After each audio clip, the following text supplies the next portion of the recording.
Hello again, my friends, and you are my friends. Welcome back to your away day guide. This time it's with myself and Amy, as always, and it's Sunderland. We're looking ahead to Sunderland, the next league away game. Amy, little game we've got coming up for you guys and girls here. We want to get you involved. So Amy's got some player connections. I don't know the answers. I'm going to try and guess. She won't tell me the answers until over the weekend on social media. She'll release them. So we want you to drop your answers in the comment section below. Let us know who you think Amy is describing the players that she's mentioning. They've all played for Ipswich and Sunderland. Is that correct? That's right. Yep. Get your thinking caps on. Here we go. Hit me with the first one then. What have we got? So when I was looking at the players, I was quite surprised at how many have played for both clubs. Usually when I do this, I've done this for sort of like the last couple of shows and really enjoyed seeing these names from the past pop up.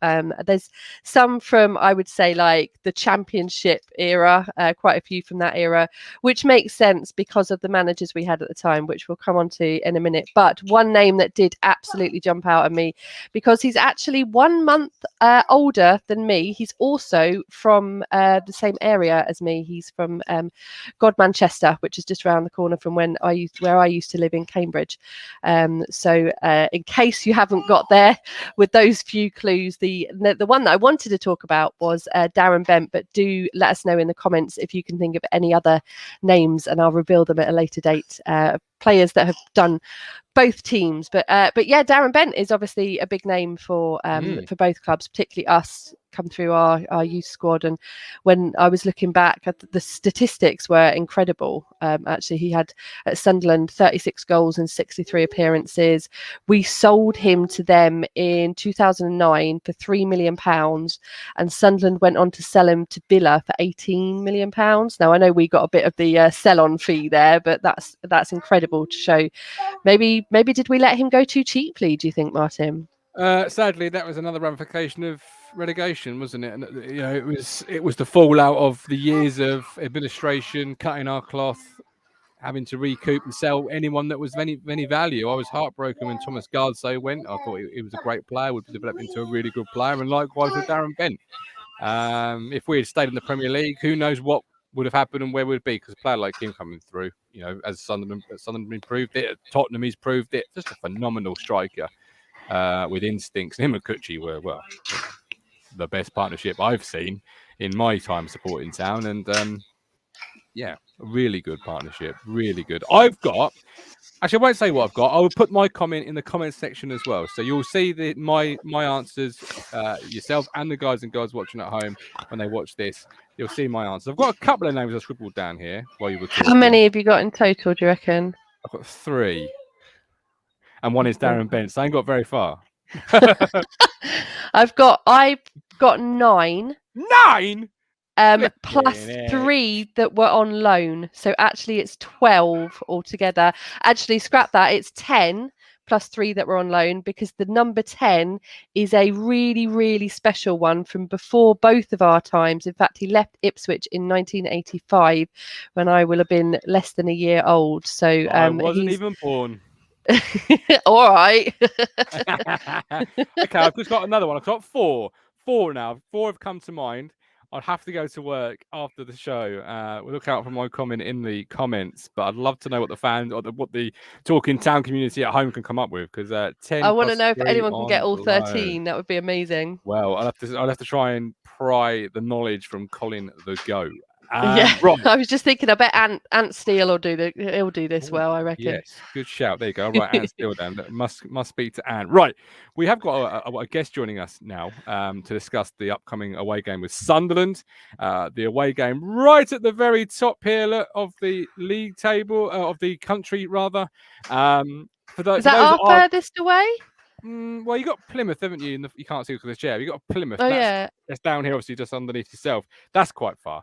And there's Morecambe as well, isn't there? I really want to go to that one. Yeah. But I actually know, funnily enough, and this probably speaks volumes of the away, not the away, sorry. This probably speaks volumes of the nightlife at Newcastle. Sorry to mention Newcastle with Sunderland in the same breath, but I know many people going to this away game. Yeah. And I can only think it's because of the nightlife, to be honest with you, because it's a long way just for the afternoon, particularly as it's not traditionally a place that we travel well to. Yeah, absolutely. I think you're right, and actually that is a common thing that has been suggested for the away days, going up for the weekend and staying in Newcastle. I know that is what friends of mine have done in the past, and I highly recommend it. We had lots of fun in Newcastle when I went last time, but we'll come on to that one. If I was 10 years younger, I certainly would be going up. But I've done Manchester after that famous League Cup embarrassment, and that was a fairly decent night. A bit underwhelming, I felt. You big it up too much, you go there and it never meets the expectation. But Manchester was an amazing night out. Not where I was, obviously. You should have been out with me. Absolutely. There you go. I should have been. Right. Who have we got joining us? And let's get stuck into Sunderland. And Amy, introduce our wonderful guest, please. We're very, very excited to have the wonderful Paul from the fantastic podcast Sunderland Top Dogs. So Paul has come on to have a chat with us about the game, and I've been having messages with the team this week about slightly disappointing results recently, shall we say, and I don't think that even touches on how they're feeling at the moment. So really looking forward to speaking to Paul, but also wanted to have a chat with him about the managers that we have in common at Ipswich and Sunderland. Yes. Well, here is Paul. Welcome in, Paul. How you doing? I'm all right. How are you? Not too bad. First of all, before we get into those two managers, just tell us a little bit about your podcast, your platform, so the guys and girls can look you up and know more about you. Well, actually, we've just started the podcast. Actually, it was really from our second game against Burton. Me and my host, Reese Lincoln, actually, we came up with the idea. Yeah, because fair enough, there is actually a lot of Sunderland podcasts actually out there. But, we actually thought of one, actually getting like ex-players, which we have. Oh, nice. Like, for example, we've actually had Darren Williams on, he's a ex-Sunderland defender, played for the football club. We've actually had the likes of Paul Thurwell. How about Gary Green? We haven't actually had him. Oh, he's a great defender. Loved Gary Green growing up. One of the players I used to admire. He was a good defender. Sorry, carry on. Sorry. Paul Thurwell actually is the assistant assistant manager at Harrogate. Yeah, Paul Thurwell. There you go. Yeah, Harrogate, who recently come down and upset Colchester, our little neighbours down the road. So you're a new podcast. I really must check you out. You can't surely have as many podcasts as Ipswich Town do, because for a third tier side, we're inundated. There seems to be a new podcast every 5.5 minutes. How many have you got at your end? There's not many. There's Roker Report. There's Wise Men Say. There's What the Fork. Oh, so you've got quite a few. You say not many, but yeah, still about the same as that. Yeah, there's a kind of few. For a third tier team, that's still quite the number. Plus, the club has now got its own podcast as well. Well, we'll keep that one quiet. We don't want to give our new guys any ideas. I don't want any more competition for a platform. Good grief. But Amy, managers in a connection, because obviously we've got players connection, we've got managers. These are two clubs that have seemed to be intricately linked, despite being so far away. Yes. Talk about the two managers, Amy. Well, I do wonder if that's why there's so many ex-players that have been at both teams. Possibly, because they've like our managers have brought from Sunderland and vice versa. So the two names that I'm about to mention fill our fans with hatred, anger, absolute dread, and seeing one of them's recent failure, is it a bit harsh to say that? No, that's not harsh enough.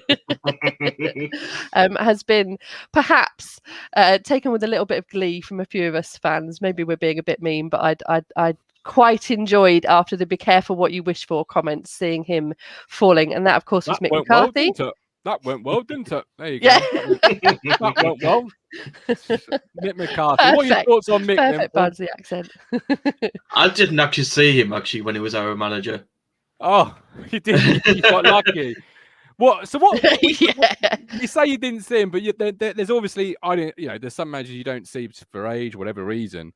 There's still those folk tales, those Mick did this or Mick did that. What's the general consensus when that name comes up with your fan base? To be honest, our fans actually liked him when he was with us. He had success with you, to be fair. You know, you Yeah, always he were a did. formidable side. So, what is the consensus? What is the common key words that if you ask the Sunderland fans, they'd say about Mick? I would say most of them boys want him back. Wow. Well, he's available. It's going to be a very different story with our fans. Well, Never the reaction there from me and you, Amy, like we're both. There was some definite dead air there. We were both, our brains just both went. Oh, good luck with that one. I think one of the things that struck me when I was sort of looking back into us and some from Sunderland fans that I've talked to in the past is that McCarthy was sort of viewed as struggling because he didn't have much of a budget in the Premier League, whether that's comparatively speaking to all the other teams or what. But we have felt the same thing. For us, that was his biggest thing that held him back. Do you think that perhaps fans have been a little forgiving of him because that was holding him back at your place too? Yeah, I think so. Because I'm trying to think who our owner was back then, but yeah, I think it could have been. No, That was it wasn't. No, Levy? It must have been before that.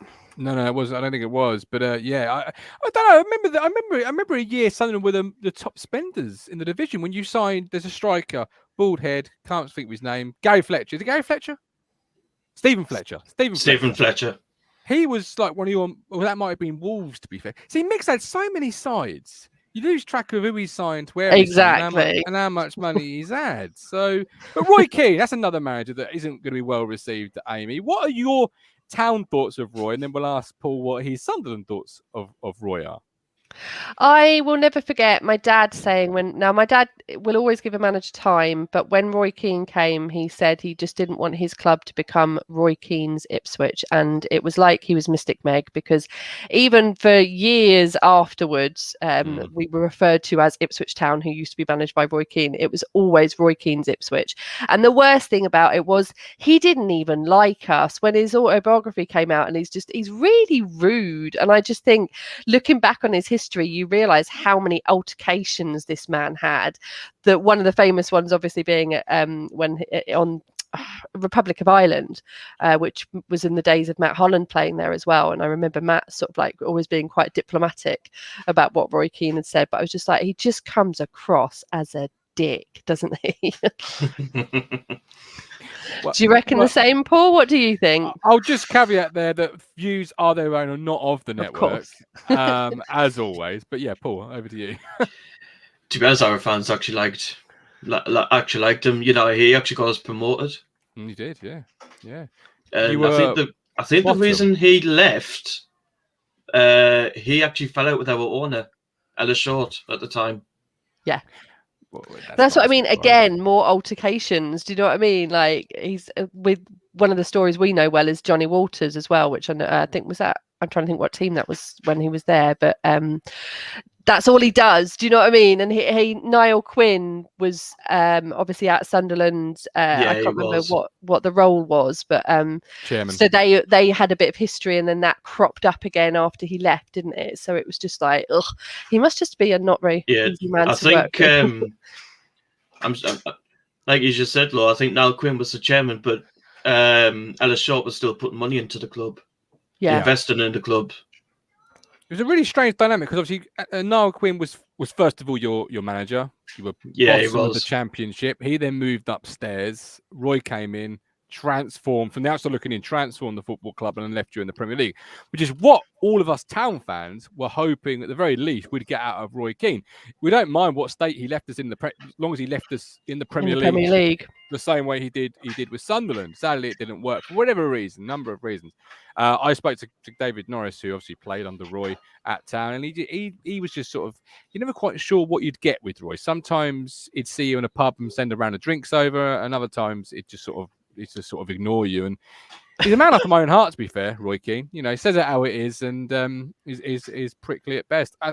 Sums me up quite accurately, I feel. So, I don't think you don't do it quite so bluntly and harshly as he does. He just does not give a what anyone thinks about what he says. But you are at least diplomatic. Try to be. Now onto the games. That's the manager's connection. I think it's a manager. That is only two managers, right, Amy? Do not press me any further. I think so. I hope I haven't got that wrong, but I just felt that they were obviously, as much as we try and move on, as much as we're in a new era now, the painful years of the Evans times were summed up by the Roy Keane signing, where I think they wanted the big name. Evans definitely wanted the big name. It's awful the way they sacked Jim Magilton and replaced him with Keane. And then, of course, the Mick McCarthy years were, again, summed up what we were under Evans, just never really quite reached what we could have done, I think, under McCarthy. No. But anyway, thought it was worth touching on that. And interesting to know that Sunderland think fondly of them both when we all loathe them. That's football, isn't it? You know, success determines your reputation within the game and your legacy with fans. Can I just add, Law? One of my friends actually, you know, because you boys heard Amy, I think Reece told you that our games against you could be Lee Johnson's last game in charge. A friend of mine actually wants Roy Keane back at the club. Wow, that would be dynamite. That would be huge, wouldn't it? Yeah, I'd love to welcome Roy Keane back to Portman Road. You don't want a bit of Daniel Farke, do you? You're not going to take Norwich's old manager. It's odd because the way Sunderland have done it now, we've gone down the head coach role.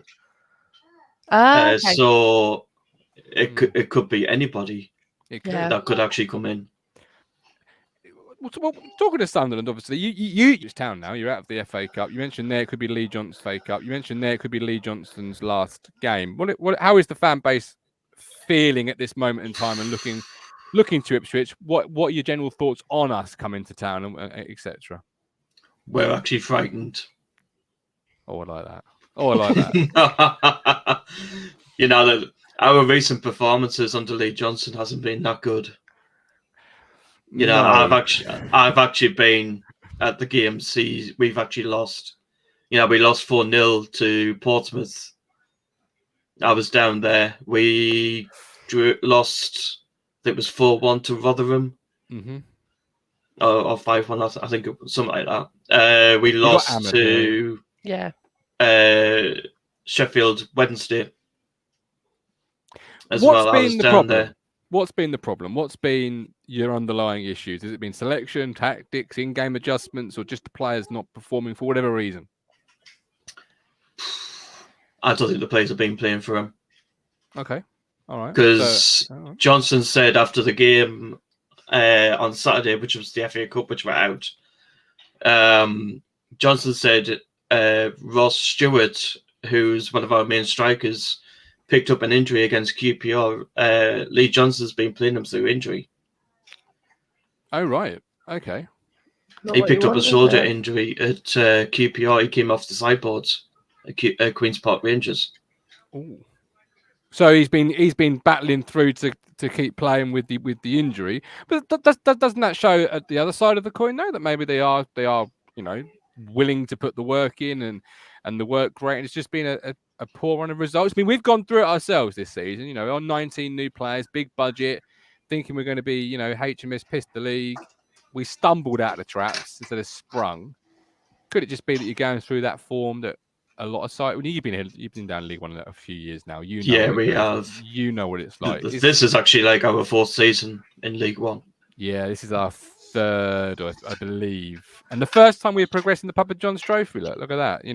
It's taken 3 attempts. We won that last year. Yes, you did. Congratulations. Obviously, at Wembley. Would you say to Town fans that maybe like Amy don't value the Papa John's Trophy, that actually you should, because it's a good day at Wembley, and at the very least it's a good memory? What do you think? Sadly, we went down there, though. There was no fans there, though. Well, no, but really, no, of course it wasn't. No, it was COVID, wasn't it? Of course. Oh yeah, it was COVID. Of course. Yeah. Look at that. Even what luck is you finally get a cup final and you can't even go. That's awful. I do apologise. I feel like I've rubbed salt in the wound there. Yeah. I just genuinely forgot that fans weren't at stadiums at that point.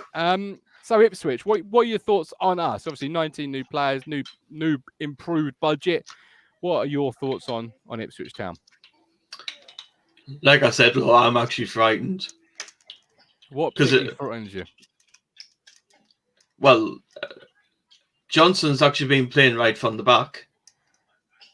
Like from the keeper, all the way from the back. But I just know that you will probably come up. You will probably saying what Johnson's been playing like, and I actually think you will actually batter us. Okay, I like that. I hope that's because you have got Paul Cook. We were actually linked with Paul Cook actually before we got Lee Johnson. Oh wow, No, well, that's interesting. Might be a glimpse of what you've missed. Finally, Town might be on the right side of something. But I've got some good news for you, Paul. Town are coming to Sunderland, obviously, and our recent form at Sunderland isn't the best. We could be the medicine to cure your ailments because this is the last five. This is the last five. We've lost three of the last five, drawn one and won one. Our last win coming back in 2018. Yep. 2-0 in the championship. So that was the year you were going down, obviously. Since then, you've had the better. So seeing those last five results, Paul, are you altered a little bit, or are you still fearful? I'm still fearful. We try our best. We try our best. These things haven't really been too good, have they, Amy? In the sense of when you look at the last five, you always wink to the Town fan. It never looks too pretty. Well, it's funny, isn't it, that I feel like this, with all respect meant to every club in this league, we are two of the biggest clubs in the league, given ground sizes, history, and all of that. It's funny because the smaller clubs don't seem to have any fear and they come up against us and we can't cope with that. But the bigger clubs like your Portsmouth, who we absolutely battered, they seem to struggle. They seem to allow us to play. I don't know whether it's the style of play or whether it is this like, oh, okay, we're both big clubs, so they don't come in with that, right, I've got something to prove. So maybe if you're feeling nervous, we can definitely take advantage of that. You know, like Donny, when we beat them at home, absolutely battered them. I feel like they were a bit nervy because of... Oh, yeah. I feel like they were probably a bit nervy because they had poor form at the time. We were a big club and things like that. So I feel like actually we might have more of a chance against you guys because of current form, and if you're nervous, you're not sort of coming out to play against the big fish and have something to prove. You've almost got more to prove against yourselves than you have against us, if that makes sense. So very interested, but not surprised at all at those recent results. I was looking back on last year, and did you see both games we had a red card in? Oh really? Yeah, which was I'm trying to remember them. Both of them were violent conduct. Can you remember them? Gazelle with Sunderland last year. We should have won that. We were all over them, and we had a great chance. Jack Lancaster should have scored, didn't, and then we had penalty right at the end to them, and it was a. And who scored that one? Oh, I don't know. It's one of the 13. Is it? Yeah. Grant Ledbetter. There we go. He's not with us now. You'd be pleased. No, he's retired, isn't he? Yeah, he has. Yeah, I hadn't realised that, but it kind of makes sense because it must be a while ago that he played for us. So I think he's 37 now. I'm not quite sure on that. I'll have to double check it. Oh yeah, that's definitely over the hill, isn't it? Recent visits, then, Amy. What are your memories of it, and what have our community been saying about recent visits to the Stadium of Light? Big fan of Stadium of Light. I remember when it opened. I remember my dad talking about Roker Park, the old ground. So really, really wanted to go to it, and was finally able to go back in 2018, which was that last win. At the time, I hadn't seen us win for 6 months. So it was quite a special one for me, but that was really enjoyed it. I've just been watching back my vlog from the day, and the names that came up were making me smile. There was Iorfa. There was Freddie Sears, Luke Chambers, Cole Scouse. It was from that era, and also Carter Vickers as well, who seems to be a name that has just completely disappeared from our minds recently. As we mentioned, or actually Ant and Ben and that group all stayed over in Newcastle the night before, had a great time, so we highly recommend that. And we actually drank in, sorry, James has just picked up a drink and he's right by my laptop. Thank you, that's mummy's. Before the game we went out for drinks in Newcastle, and then we got the metro down to obviously to the Stadium of Light. To my memory, there wasn't many pubs, but we'll come on to that because I'd love to get some suggestions. But the game itself, there was an absolute beaut of a goal from Joey Garner quite early on, if I remember rightly. Really enjoyed that. Great game. And a nice ground as well. And I think that is reflected in the memories that other people have shared today. So our very own Crunch has said it will be his 7th trip to the Stadium of Light next weekend. Wow. Because he's watched England twice there as well.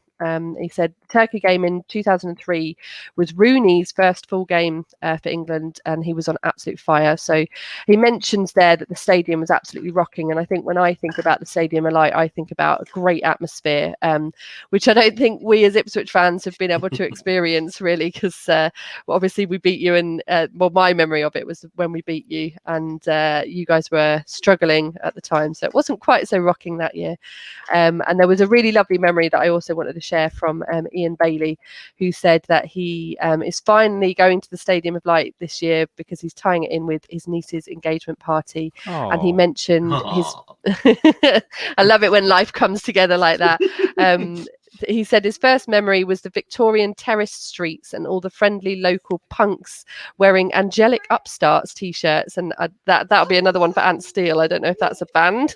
And they were all very welcoming. Another time that they went, he and his brother missed the bus back from Newcastle and had to spend the night in the coach station. And they got locked in the waiting room because it was the only way they were allowed to stay. But there was some really nice memories. So thank you to Ian for sharing that one. I think it's a popular, as we both said earlier, it's going to Newcastle before. It's a nice big ground. It's good fun, that one. But my overriding memory, and possibly my favourite memory, is climbing up the stairs to get to the away stand, because it is right up in the skies. Literally, if you sit at the back, you're probably going to struggle to see this end of the pitch because it's so high up. And there are, I can't remember how many flights it was, but they've got little quotes all the way up the stairs, so you see different. And the last one is they think it's all over. And then you get to the top, and you're like, oh, thank God. Exactly. Believe it or not, on that, it was actually Martin O'Neill that suggested to actually have the away fans actually up there. Was it? Yeah, because I think it was against Everton. We actually had the away fans actually. I think it was in the south stand. Yeah. But he didn't like it at the time.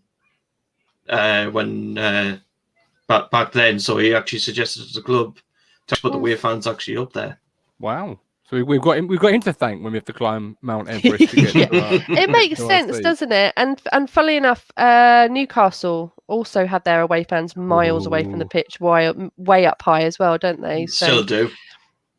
Perhaps not that he's been in a while. Sorry. No. I don't actually go to their games anyway. You got to get this is friendly rivalry coming up now. We've been playing for a couple of weeks. Got to get the old missile across the bow nice and early.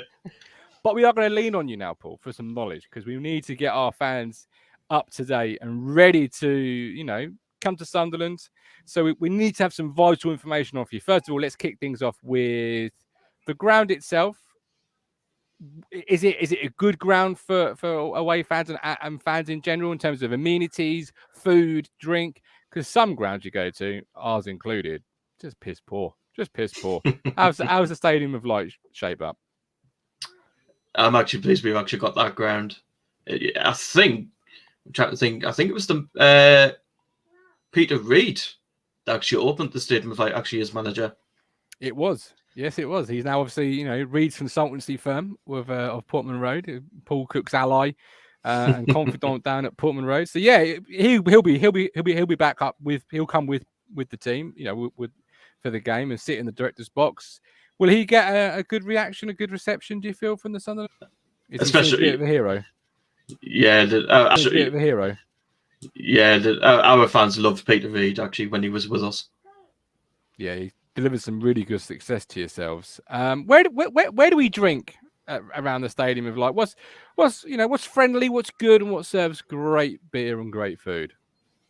Well, actually, opposite the stadium, you've got the Colby Tavern that actually allows away fans in as well.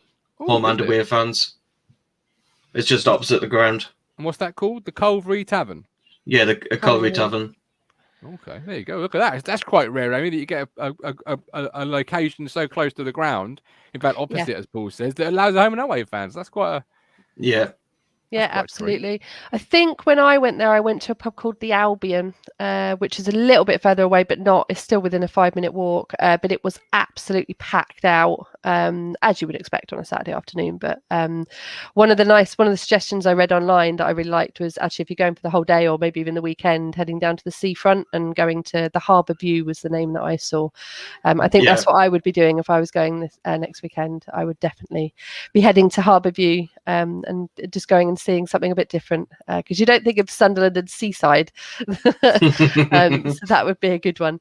And then Ant Steele has sent us a nice recommendation as well. They go every year that they can. We've previously visited the Wheat Sheaf on Roker Avenue, which is the same road. That's like the big road that leads up to the ground, isn't it? I think. He said some guy calling himself Free Willy was providing pre-match entertainment. So if you want a bit of Wee Philly, he does pre-match entertainment. Amazing. Actually in the pub. Oh, yeah. Really? Actually in the pub? Yeah, itself? he does. Is it? What do I dare ask? What does he do? What it is? No, it's he likes to pull jokes and stuff, and okay. Not the White Horse at Wycombe, then, Amy. No. Did you find out what that one was? Did you? I certainly didn't. I still haven't looked it up. I do not want to. The mind is boggling. So you've got the Wheat Sheaf, the Harbour View, the Albion, the tavern opposite, the grounds. Some nice locations there. Obviously, I mean, you mentioned earlier, and I'll ask you as well, Paul. That if you want to go to Newcastle, it's not that far. It's quite easy to get in and out, I imagine. And is that an option to our fans that go out for the weekend that they can drink in Newcastle and get the metro in? Yeah, they can get the metro to St. Peter's Station. St. Peter's Station. There we go. So Metro St. Peter's Station. Night out. Is a night out in Newcastle something you'd recommend, Paul? Yeah, I would say that. Where's the go-to locations for yourself? Where will Paul be drinking if he's out in Newcastle or wherever on a Saturday night? I don't drink.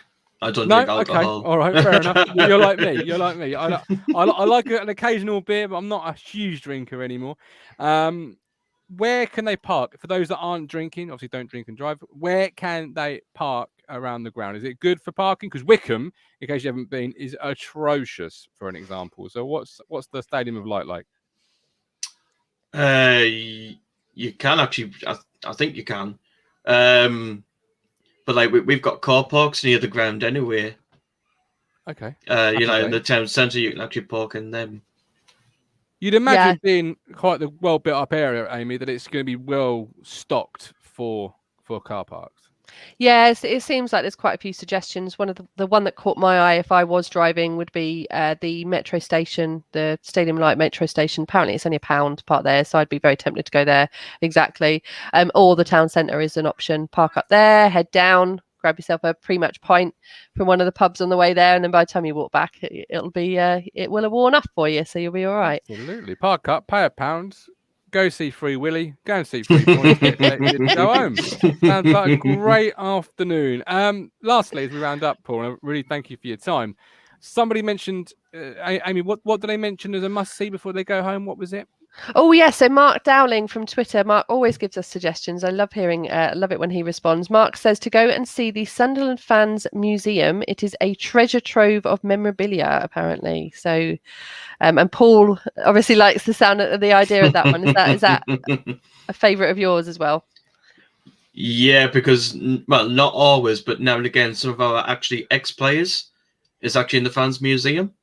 Oh, bro. The likes, I think every game, Bobby Kerr, who actually played in the 1973 FA Cup, he's actually in there.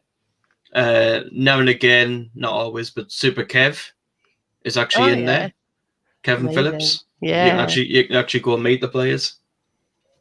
Wow. What's in the museum then? I don't mean to sound so ignorant, but I never would have pictured Sunderland as having their own museum. So what's actually in the museum? We've actually got T-shirts, of ex-players, like Niall Quinn's T-shirts in there. Oh, nice, yeah. we were actually offered the dirty knees of Paulo Di Canio. You know, when he went down at when he always slid down at Newcastle. Yeah. Oh, yeah. So you got the trousers. Yeah, Di Canio actually give us the trousers, which is actually in the museum. Wow. Wow. Okay, that sounds quite interesting. That'd be something I definitely would check out. That's what we need, Amy. You can actually drink in there as well. Oh, even better. Oh, there you go. You see, so you can drink in there. Does sound ideal. You can see Di Canio's dirty knees in there. Said the magic word there. Amy, you can have a drink in there. All right, then I'll go. No comment. We need something like that, Amy. Then we've got a lot of history at our football club, so we need. Yeah, that's something that Mark Ashton needs to be looking into, because that could be a winner at Portman Plus, Road. as well, we've got a fans zone in the Beacon of Light. Oh, is that open to both sets of fans? Yeah, it is. Okay. Originally, we actually had the fan zone outside, but the club decided to put it in the Beacon of Light. Okay. What is the Beacon of Light? I'll ask that question. It's like where the foundation of light is. Oh, okay. So open to both sets of fans. Opens from what, midday, do you think? Yeah, open from midday. The club mascots are in there as well. Well, there you go. Perfect for the kids. Yeah, absolutely perfect for the kids, particularly if you've driven all that way and you've got a couple of kids. We know that all too well, don't we, Amy, about kids that want. I was just thinking Stannard's boys. I don't know if he's going, but I bet they'd love it there. I bet they'd enjoy that. Yeah. Last question, Paul. Score prediction, please, my friend. Goal. Well, this could be Lee Johnson's last game in charge. You hope. I actually think it is. Wow. Okay. So what are you hoping to see him out with?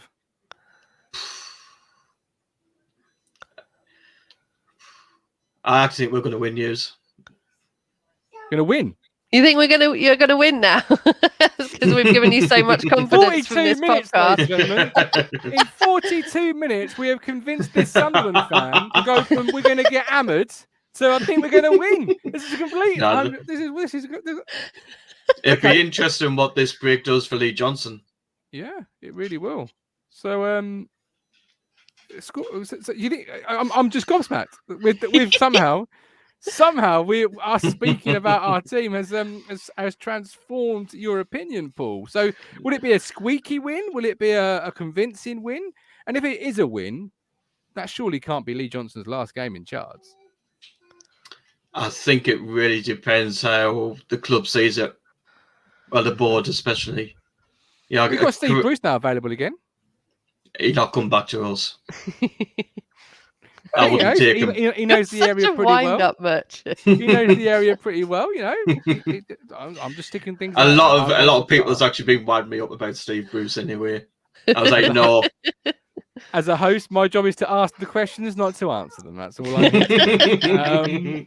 Perfect. Paul, it's been a real pleasure talking football with you, and I wish you all the best in the world for the season, except for this game and the one where we entertain you at Portman Road. Amy, before we sign off, anything else that we need to mention, cover, or is it a case of come on you Blues?